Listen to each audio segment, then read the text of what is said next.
আপনি কি জানেন পৃথিবীতে এমন একটা জায়গা আছে যেখানে আগুন জ্বলছে টানা 50 বছরেরও বেশি সময় ধরে, এবং ভয়ঙ্কর ব্যাপার হলো সেই আগুন কেউ নেভাতে পারেনি এখনো পর্যন্ত।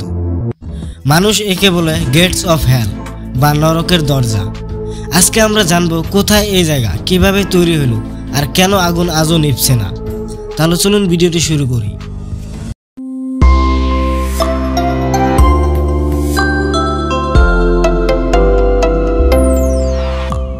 এই রহস্যময় জায়গাটা অবস্থিত তুর্কমেনিস্তানের মরুভূমি অঞ্চলে, নাম দারভাজা গ্যাস ক্রেটার। 1971 সালে সোভিয়েত ইউনিয়নের কিছু বিজ্ঞানী এখানে প্রাকৃতিক গ্যাস খুঁজতে ড্রিলিং শুরু করে। ড্রিল করার সময় হঠাৎ মাটি ভেঙে নিচে একটা বিশাল গর্ত তৈরি হয়, প্রায় 70 মিটার চওড়া আর 20 মিটার গভীর। এই গর্তের নিচে প্রচুর পরিমাণে মিথেন গ্যাস বের হতে থাকে। বিজ্ঞানীরা ভয় পেয়ে যায় যে এই গ্যাস আশেপাশের গ্রামগুলোতে ছড়িয়ে পড়লে মানুষ মারা যেতে পারে।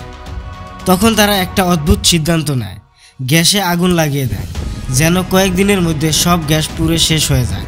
কিন্তু আশ্চর্য ব্যাপার হলো সেই আগুন কয়েকদিন না, বরং 50 বছর ধরে জ্বলছে। এই ক্রেটার থেকে ক্রমাগত প্রাকৃতিক গ্যাস বের হচ্ছে, মানে নিচে এখনো বিশাল গ্যাস রিজার্ভ আছে। যতক্ষণ গ্যাস বের হবে ততক্ষণ আগুনও জ্বলবে।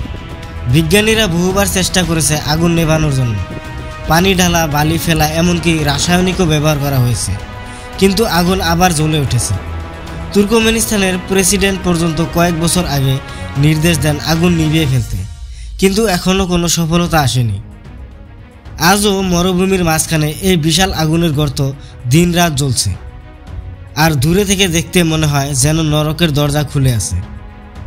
যদিও জায়গাটা ভয়ঙ্কর, তবু প্রতি বছর হাজার হাজার পর্যটক এখানে আসে। রাতের অন্ধকারে যখন আগুনটা জ্বলতে থাকে পুরো মরুভূমি লাল আলোয় ভরে যায়। অনেকেই বলে জীবনে একবার হলেও এই দৃশ্য দেখা উচিত, কিন্তু একই সাথে এটি খুবই বিপজ্জনক জায়গা। গর্তের চারপাশে মাটি নরম আর যে কোনো সময় ধসে যেতে পারে, তাই নিরাপদ দূরত্ব বজায় রেখে দেখতে হয়। স্থানীয় মানুষরা এই জায়গাকে নরকের দরজা বলেই ডাকে। তাদের বিশ্বাস এখানে পৃথিবী আর নরকের সংযোগ স্থল আছে। রাতে আগুনের শব্দ আর বাতাসের শো শো আওয়াজ নাকি অনেক সময় ভয় ধরিয়ে দেয়। এমনকি কিছু মানুষ বলে এই আগুনের তলায় এখনও কেউ জানে না কি আছে। তাহলে বলুন তো, আপনি কি কখনো এই গেটস অফ হেল নিজের চোখে দেখতে সাহস করবেন? কমেন্টে জানান আপনার মতামত। আর ভিডিওটি ভালো লাগলে লাইক করুন আর চ্যানেলটিকে সাবস্ক্রাইব করুন।